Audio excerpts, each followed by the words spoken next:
Sergeant Alex Rourke crouched behind a slab of broken alloy, breathing through the dust that floated in the weak sunlight of RS-9.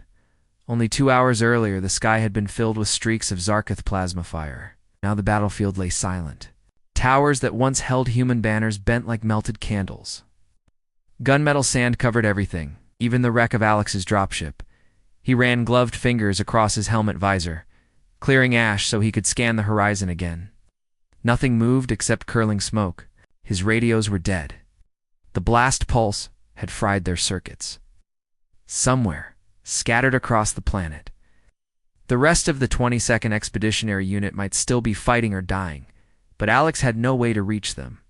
He was alone with half a canteen of water, 1 rifle with 4 charge packs, and a pulse in his ears that reminded him he was still alive. The sergeant pushed up, joints in his armor groaning. He could not stay here. A Zarkith patrol would soon sweep the area. A narrow path of shattered glass trees, once a forest, led toward a ridge. The map in his visor labeled the ridge as Valari. Outpost Thatanine, an old alien research site the human scouts had marked as inactive. Inactive was good. Inactive meant cover and maybe supplies. Alex started toward it, steps crunching on glassy soil. Pieces of the past clung to the path. Burned ration wrappers, broken drones, a child's plush toy half buried in dust. Alex. He tried not to think about the people who had dropped those things. Tried to focus on the mission. Regroup, survive, fight back later. That was what Marines did. Even on a world that seemed ready to bury them. The outpost appeared as a cluster of half-sunken domes, dull silver under grime. A faint blue light blinked over one airlock door, the first sign of working power Alex had seen all day. He approached carefully, rifle raised. The door controls were written in a language older than any human script. But the Marines had studied enough Valari glyphs to know basics. Energy. Cycle. Open. Alex touched the correct rune. With a sigh, the door slid aside, releasing a cool breath that smelt of metal and ozone. Inside, corridors were narrow and curved, walls lined with dead consoles, thin layers of dust coated. Everything proof that no one human or Zarkith had set foot here for years. Alex followed a glow at the far end of the hallway until he entered a large circular chamber. In its center stood a tall frame like a mannequin made of black crystal. Hanging on that frame was a suit of armor unlike any he had seen. Sleek, dark, and traced with faint silver lines that pulsed as if the suit still had a heartbeat. Alex lowered his rifle, stepped slow. Ow. The suit's helm was elongated, the chest plate smooth and seamless. On human gear you could see bolts, seams, release catches. This armor looked grown, not built. A small plaque at the base of the frame showed 3 Valari glyphs. Alex ran his glove across the dust, revealing them fully. Warform. The other 2 he guessed meant prototype and dormant. A thought sparked. If it still held power, maybe its core battery could recharge his cum. Marines were taught to improvise. He reached toward an exposed conduit on the frame. The armor's silver lines flared bright in response. A soft hum filled the chamber. Alex froze. Before he could step back, the suit's gauntlet detached itself and snapped onto his wrist with a magnetic click. He yanked, but it would not budge. The rest of the armor rippled, plates flowing like liquid metal, sliding from the frame to his body in smooth waves. Warning, unknown system. Alex shouted, panic rising. He slapped at the release catches that did not exist. The armor sealed over his chest, wrapping around his shoulders, fusing with the plates of his standard marine armor, as if the 2 were always meant to join. Tiny filaments slithered under his collar and into the ports at the base of his skull, where his neural link rested. He felt a sharp sting and then silence. A voice not quite male, not quite female, spoke inside his mind. Designate detected. Homo sapiens. Compatibility. Marginal yet acceptable. Day. Bond. Initiation. Accepted. Alex's vision blurred as strings of alien data scrolled across his visor. He tried to move and stumbled. The suit caught him, servo muscles balancing his fall. A wave of cold swept through his veins. Then memories not his own exploded behind his eyes. Tall, luminous beings walking beneath twin moons. Starship-shaped. Like wings of light, entire worlds falling beneath green tides of Zarkith warriors. He screamed, a short, raw sound lost inside his helm. As fast as they came, the visions vanished. Replaced by a simple status line. Warform Kaler online. Alex fell to his knees, chest heaving. Kaler, he whispered. I am Kaler, the voice replied calmly. Primary mission, defeat Valari enemies. Current parameters, protect bonded host. I'm not Valari, Alex said. He pulled off his helmet, letting cool air hit his sweat-damp face. The chamber lights seemed brighter through the suit's visor than with his bare eyes. I'm a human marine, fighting the Zarkith. The Zarkith. The voice lingered on the word. Hostile life form designation matches enemy profile. Mission alignment. Satisfactory. Pain spiked behind Alex's eyes, then faded. New data. Fed into his thoughts. Maps of the outpost, energy readings outside. Even a biological report on his own body heart rate up. Hydration low, mild concussion. The suit was reading him like an open book. Release me, he ordered. It was worth a try. Bond is permanent until host termination, Kaler answered, polite but firm. But host retains full autonomy. Together, probability of survival increases by 314%. Alex pushed himself upright. Strangely, his fatigue felt distant, as if the suit carried part of his weight. When he flexed his fingers, the gauntlets responded like living skin. He raised his rifle, the reticle sharpened, soft tone marked. The weapon fully charged, though he had not replaced the pack. The suit had done it, siphoning power from its own reserves. A rumble shook the floor artillery in the distance. Blue dust drifted from the ceiling. Kaler spoke again, voice urgent. Zarkith armor column approaches. Range, 2 kilometers. Time to contact, 8 minutes. Alex's training snapped back. Questions about alien bonds could wait. Survival could not. Show me exit routes, he said. Lines glowed on the visor, service tunnels leading to the ridge's far side. He banged his helmet back on and started running, feet pounding metal plates. Every stride felt lighter than before. Every breath came easier. Kaler adjusted the suit's balance, compensating for the weight of his pack and rifle. As he reached the outer hatch, Alex paused. He saw his reflection in a cracked screen. A tall figure in dark alien armor, silver veins pulsing beneath black plates. His own marine gear was still visible in patches, but it looked small compared to the living shell wrapped around him. For a moment, fear threatened to choke him. He did not know if Kaler was truly an ally or just using him as a puppet. But the Zarkith were coming, and Earth was 12 light-years away. He needed every edge he could find. The visor's lenses flickered with soft blue light. Somewhere deep inside the suit, power thrummed like a giant heartbeat waiting for battle. Alex set his jaw. All right, Kaler, he said, stepping into the hot daylight. Let's see how good you really are. Behind him, the hatch sealed. Ahead, the scorched valley stretched towards smoke and thunder. And in his eyes, a faint silver glow began to build sin of a bond that would change the war and maybe the galaxy forever. Alex ran across the cracked valley floor. His boots slammed against scorched stone, but his legs felt stronger, faster. Every step was smoother, every breath easier. The alien suit Kaler adjusted itself to his movements like it had always been a part of him. Enemy contact possible in 4 minutes. Keller's voice spoke calmly inside his mind. Recommended action. Move into the canyon ahead for concealment. Alex didn't argue. He changed direction toward the jagged rocks. Nearby, his instincts screamed that something about this was wrong. Humans shouldn't trust an alien warsuit. But deep down, he knew without Kaler, he would already be dead as he moved. Kaler kept feeding him useful information. Terrain scans, wind direction, heat signatures. Alex ducked behind a blackened boulder and peeked toward the horizon. There! Crawling over the hill came a group of Zarkith soldiers tall. Armored creatures with insect-like legs and glowing eyes. Patrol strength, 6. Weapons, plasma rifles. Combat advantage, 72% in your favor, Kaler said. Alex gritted his teeth. Let's make it 100%. He raised his rifle. Kaler instantly adjusted the targeting reticle in his visor. Alex squeezed the trigger. The first Zarketh dropped, its body flung back by the blast. The other 5 turned in surprise. Chittering in their alien language, plasma bolts sizzled through the air, but Kaler deployed a shimmering energy shield that curved around Alex like a bubble. He rushed forward, zigzagging, faster than he ever thought possible. 2 more. Zarketh fell. 1 tried to leap at him. Alex twisted, and Kaler extended a blade from his wrists, smooth, glowing, and deadly. He struck once clean through the enemy's chest.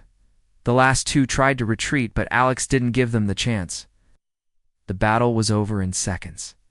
He stood among the bodies, chest rising and falling. His hands trembled. That was too easy. Kaler responded. Host's combat efficiency is improving. Biological performance enhanced. Neural interface stable. Alex looked down at his armored hands. You're changing me, aren't you? Yes, Kaler said, but not without your consent. Bond adapts to your mind and body. Valari designed war forms to improve with each user. Alex turned away, walking quickly. He didn't want to think about what that meant yet. The Zarketh were still out there, and Earth was still in danger. After an hour of moving through broken terrain, Alex found a hidden cave system large enough to rest and hide. He stepped inside and lit a low-powered lamp. Kaler dimmed the visor. Display to help him adjust.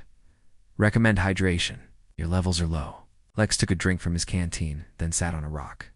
The suit adjusted, releasing pressure from his back and neck like it understood he needed rest. Kaler, he said, who were the Valari? There was a pause, and Kaler replied, the Valari were once rulers of 5 galaxies, they believed. In order, science and strength. I was created during the War of the Thousand Suns. My purpose was to protect, conquer, and defend. And the Zarketh, they were Valari slaves. Bioengineered to serve as shock troops. But they evolved, broke free, and turned against their creators. The Valari underestimated them and paid the price. Alex leaned back against the rock wall. So now the Zarketh are doing the same to us. Yes, the cycle continues. He stared at the ceiling. Why help me then? Why not take over? I do not control. I bond. I learn. Alex didn't speak for a moment. The cave was quiet except for the hum of the suit. Kaler spoke again. You are not like the Valare. You show fear, but also compassion. In battle, you showed mercy. That is new to me. Alex chuckled dryly. You say that like it's a weakness. Perhaps. Or perhaps it is why you will succeed where others failed. After a short rest, Alex checked the data Kaler had gathered. It showed enemy movements across the region, and something worse, an enormous heat signature moving in low orbit. That's a ship, Alex muttered. A big one. Correct. Zarketh, Dread Carrier. Designation, Kvorak. Purpose, planetary assault and eradication. Based on trajectory, it will strike key resistance hubs within 36 hours. Alex's blood ran cold. Earth's forces won't be ready. They'll be wiped out. Affirmative, unless we act first. Alex stood energized now by purpose. Then we hit them hard. He moved across the terrain, avoiding patrols and using Keller's stealth functions to stay hidden. The suit could bend light and heat, making him nearly invisible. With each step, the bond between them grew stronger. Kalair showed him memories, not just facts, but images. Tall golden towers, Valari warriors marching through the stars. Then cities burning as Zarketh armies rose from the ashes. I failed. Then once, Kaler whispered, I will not fail again. You didn't fail, Alex said. You were following orders. Now, you've got a second chance. By nightfall, Alex reached a ruined human base. The gates were broken and debris littered the ground. Inside, he found survivors, 6 Marines, injured and tired, but alive. Rourke. One of them gasped. We thought you were dead. Not yet, Alex said, and I brought back up. The others stared at the strange armor. Alex quickly explained what had happened, what the Zarketh were planning. Some were skeptical, but they had seen enough strange things in this war to believe him. What's the plan? Asked a sergeant named Lynn. We hit the Zarketh dread carrier, Alex said. Disable it before it wipes us out. Kaler can get us there. You're crazy, Lynn said, but I'm in. As the group prepared, Kaler spoke one last time that night. You're kind. You fight even when the odds are against you. It is impressive. Alex smiled grimly. We're human. That's what we do? And in the dark sky above, the Zarketh fleet moved like shadows. But now, they weren't the only ones with a weapon. Humanity had Alex and Alex had Kaler. Early the next morning, the wind blew fine red dust across the ruined base. The sun of Eras 9 hung low, casting long shadows over broken towers. Inside the base's command center, Alex stood at the front of a dusty table while the remaining Marines gathered around. We don't have time, Alex said. That dread carrier ship will strike the last human stronghold within 30 hours. If we don't stop it now, the entire colony will be gone. Sergeant Lynn crossed her arms. And your plan is to sneak into a Zarketh shipyard orbiting the planet with a handful of tired Marines. Alex nodded. If Kaler. The suit's technology can hide us, shield us, and even open some of their systems. We get in, sabotage the ship, and get out. One Marine Corporal Juno frowned. How do we even reach orbit? Our dropships are all wrecked. Keller's voice answered through Alex's speaker. One intact transport exists beneath this outpost. Valari storage vault. Deep bunker level. The soldiers looked at each other. No one had ever been to the lower levels. Alex stepped back and raised his hand. Let's find it. After hours of searching, Kaler led them to a sealed hatch hidden behind a wall panel. The symbol on the door was Valar. Kaler translated it as Emergency Flight Bay. They used explosives to open the hatch. A steep stairwell led deep underground. Air smelled stale but breathable. When they reached the bottom, their lights flashed over a sleek, silver-gray vessel. It was smaller than a dropship, but smoother in design, shaped like a sharp-winged bird. Its surface shimmered with a thin film of energy. Kaler spoke inside Alex's mind. Valari Stealth Scout class. Fully functional. Requires interface activation. Alex stepped forward. As he touched the ship, light ran across its surface. The ship responded to Kaler instantly. The back ramp opened, and the engines hummed to life. The Marines stared in disbelief. Everyone get on board, Alex ordered. We're going to space. They launched into orbit that night. The stealth tech held strong. No enemy ship detected them. Outside the windows, the sky was filled with wreckage and warships. In the distance, they saw the Zarketh dread carriera. Floating monster shaped like a spiked shell, surrounded by escort ships. Its surface crawled with weapons and hangars. Alex studied it through the display. That's our target. Main reactor core located deep inside, Kaler explained.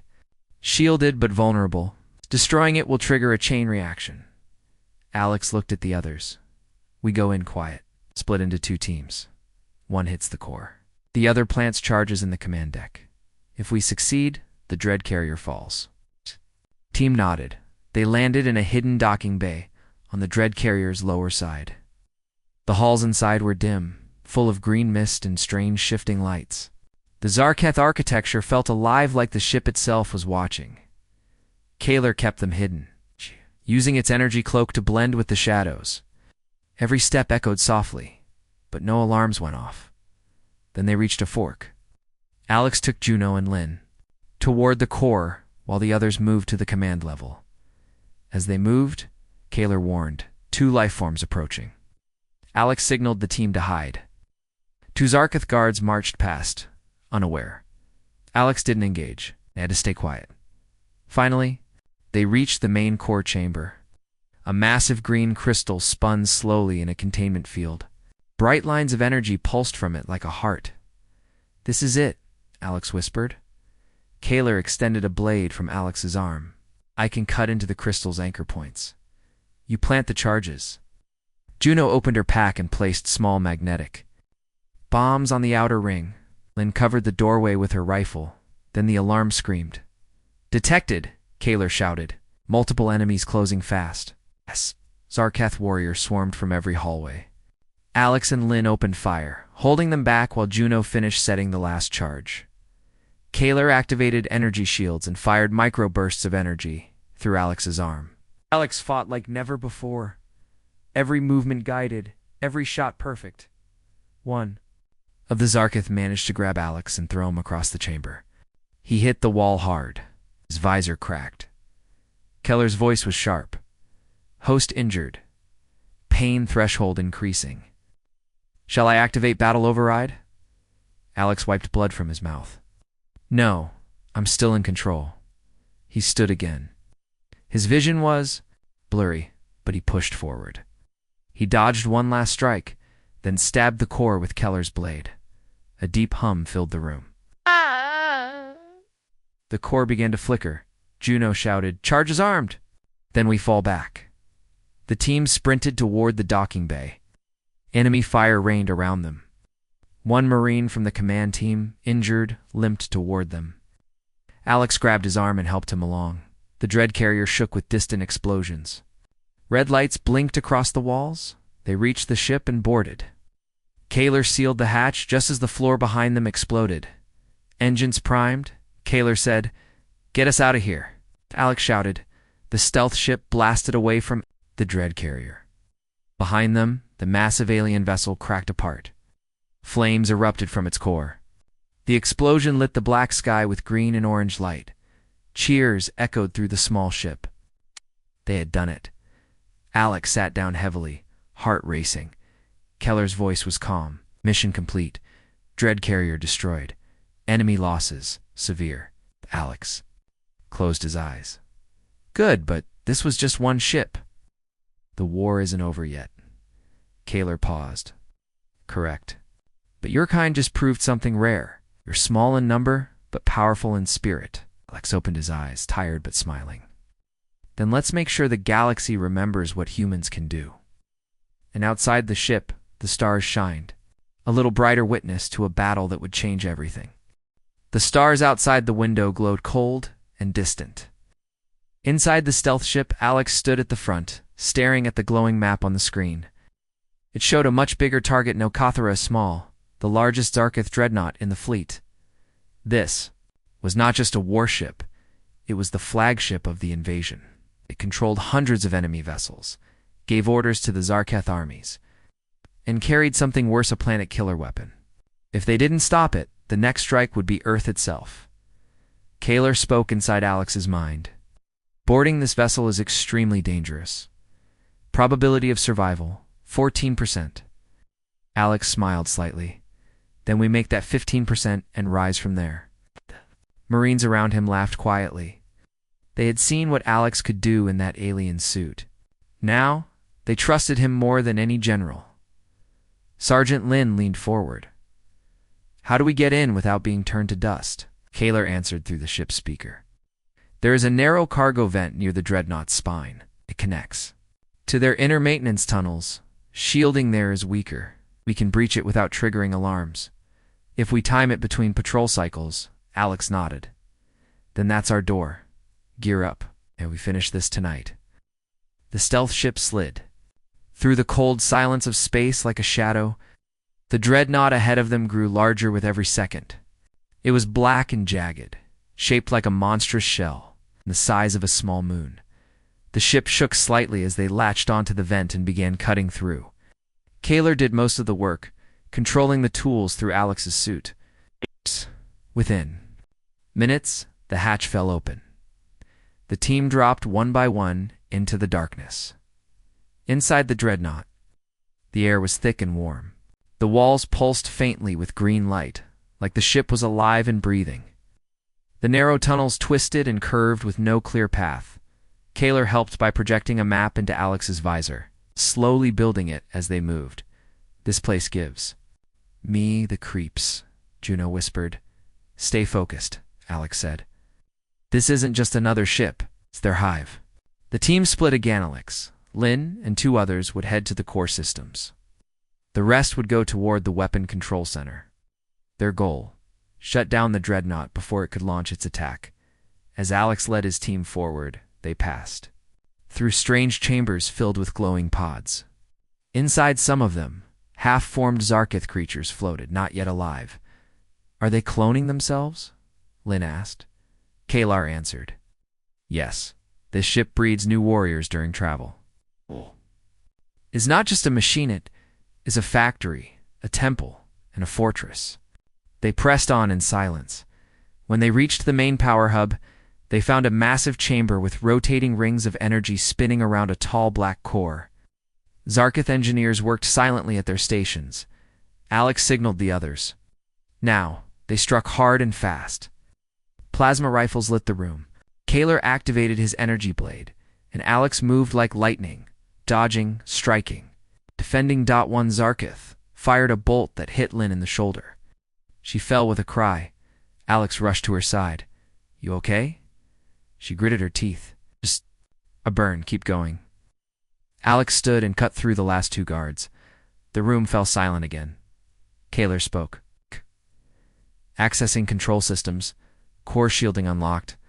Alex turned to the others. "Plant the charges. We'll make sure this ship never threatens Earth." As they worked, Kalar spoke quietly to Alex. "I have a new memory.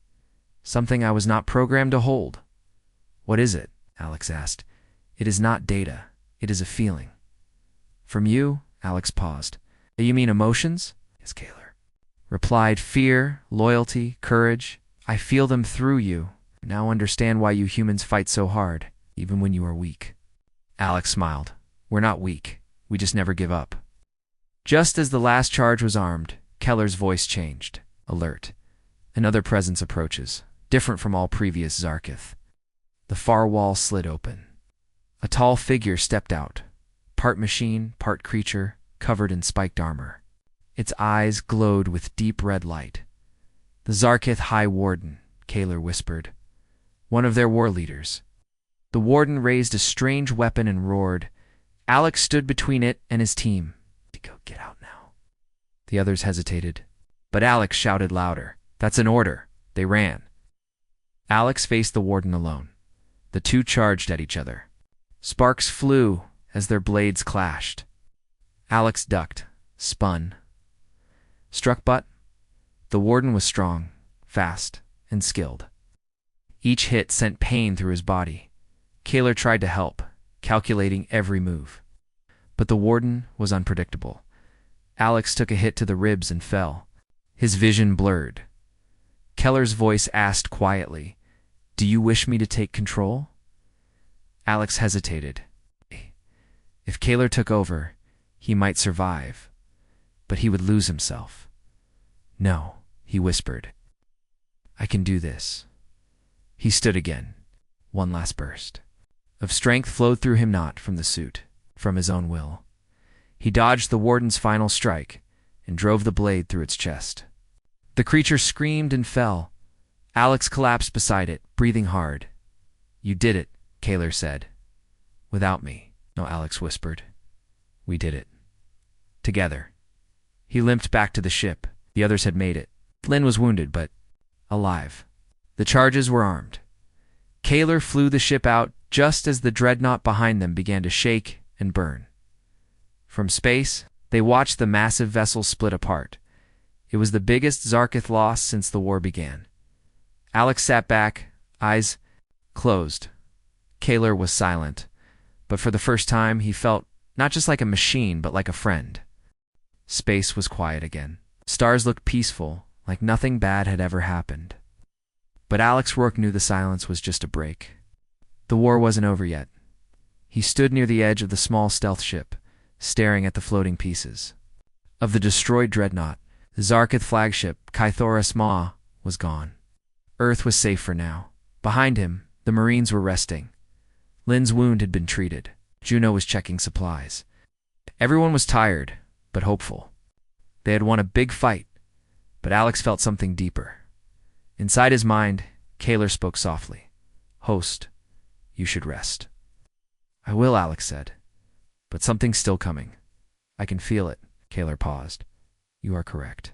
My sensors detect large Zarkith fleet movement near the edge of the system. Reinforcements are on the way." Alex clenched his fists.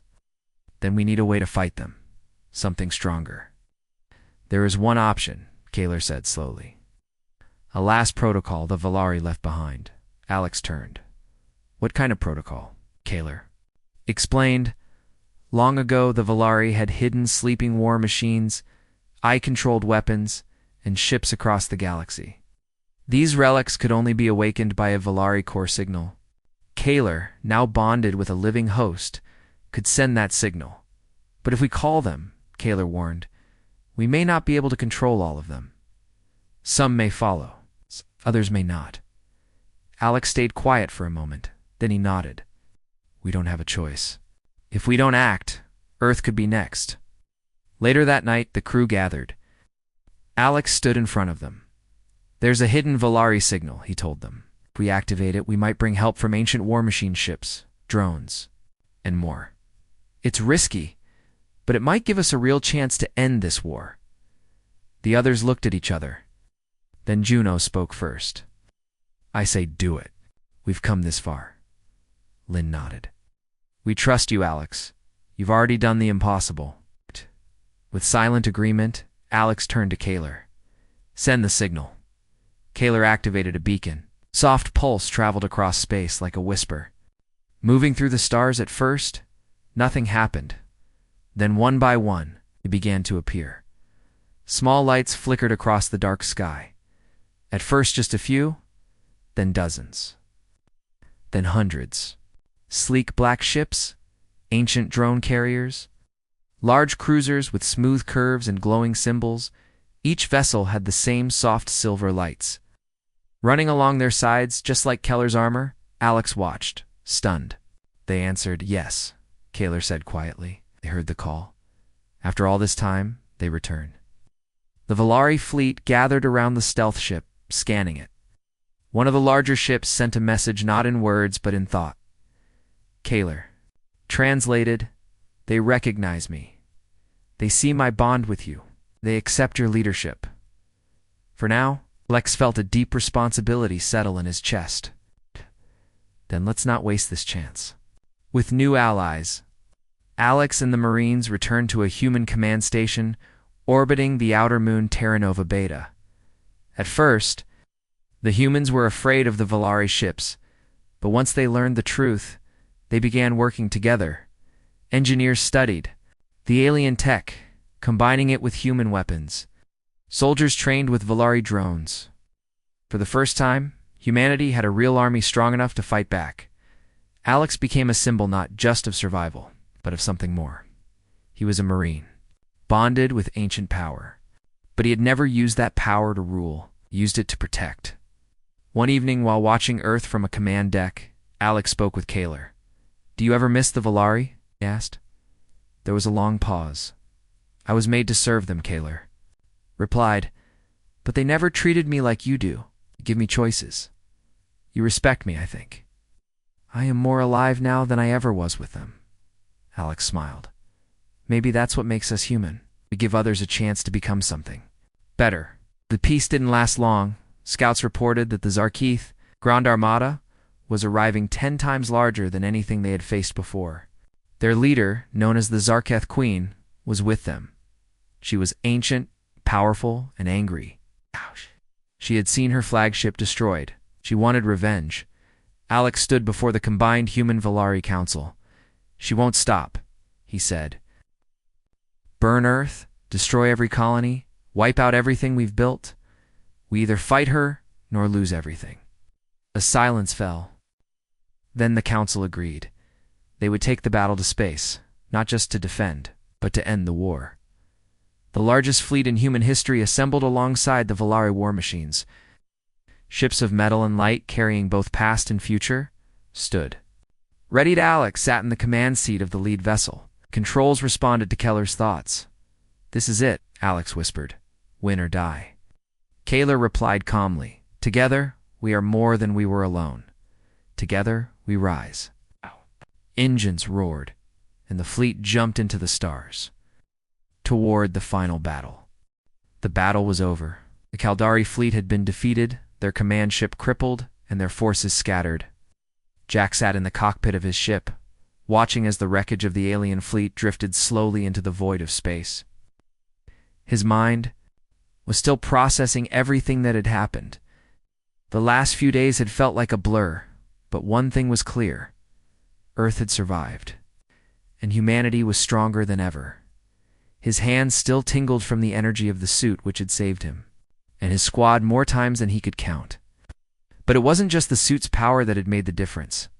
It was the bond they had formed, the way it had become part of him as partner in this fight. "Jack," the voice of the suit whispered in his mind, its tone calm and steady as always. "You did well. Together, we have achieved what seemed impossible." Jack nodded, a faint smile on his lips. "We did it," he replied softly, though the weight of the victory still hung in the air. "But we're not done yet." The next day, Jack stood before General Ramirez, the leader of Earth's remaining fleet. The general's expression was one of tired relief, but also gratitude. "We owe you everything, Jack," Ramirez said, his voice filled with admiration. "You and the suit, you turned the tide of this war. Without you, we wouldn't be standing here today." Jack shifted uncomfortably under the praise. He had never liked attention, especially not for something that felt so personal. But he knew the general was right. He hadn't done it alone.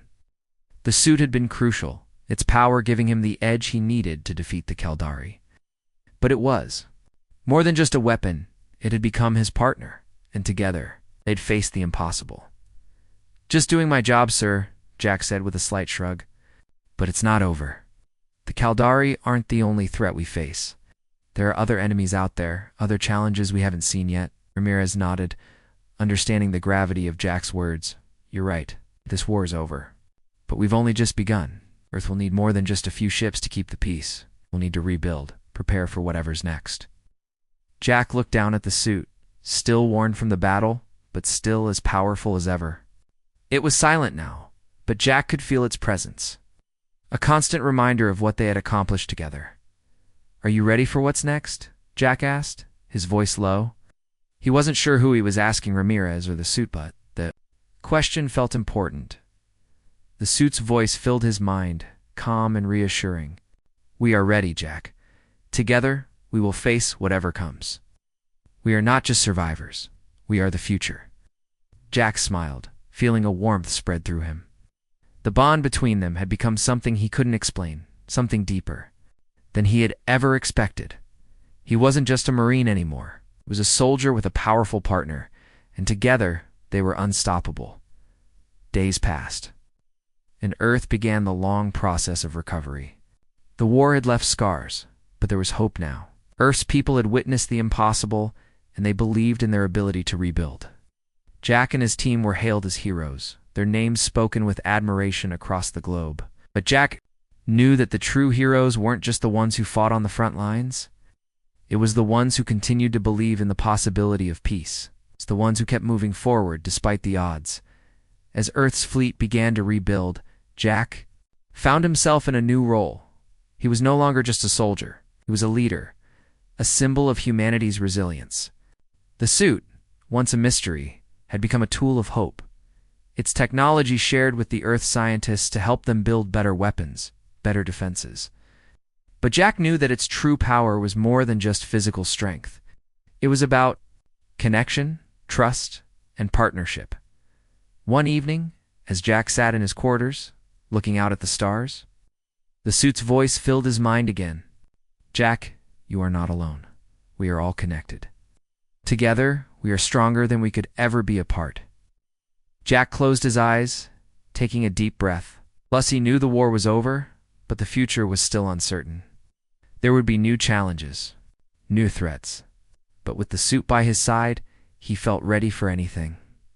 "I'm ready," he said quietly, knowing that whatever came next, he would face it with the suit, his partner. Together, they had already defied the odds.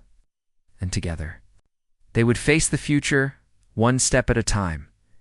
In the weeks that followed, Jack and his squad continued to help Earth rebuild. They trained new soldiers, sharing their knowledge of the suit and its capabilities.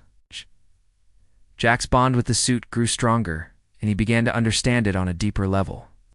It wasn't just a piece of alien technology, it was a living, thinking entity, one that had chosen him as its partner, as Earth's fleet grew stronger. Jack found himself at the heart of something much larger than a single battle. He was part of a new chapter in human history, a chapter where humanity stood united, no longer divided by fear or doubt. The war had been won, but Jack knew that the fight was far from over. The galaxy was vast, and there were many unknowns out there, but he was no longer afraid. With the suit by his side, he knew that humanity had a chance not just to survive, but to thrive. And so, as the stars stretched out before him, Jack looked ahead with hope in his heart. The future was uncertain, but with his partner, the suit, and his fellow soldiers, he was ready for whatever came next. Together, they were unstoppable. Let me know if you'd like any changes. This part brings the story to a hopeful conclusion, showing that while the immediate battle has been won, Jack and the suit are ready for whatever the future holds. The bond between them has solidified, and Earth is now prepared for the next chapter.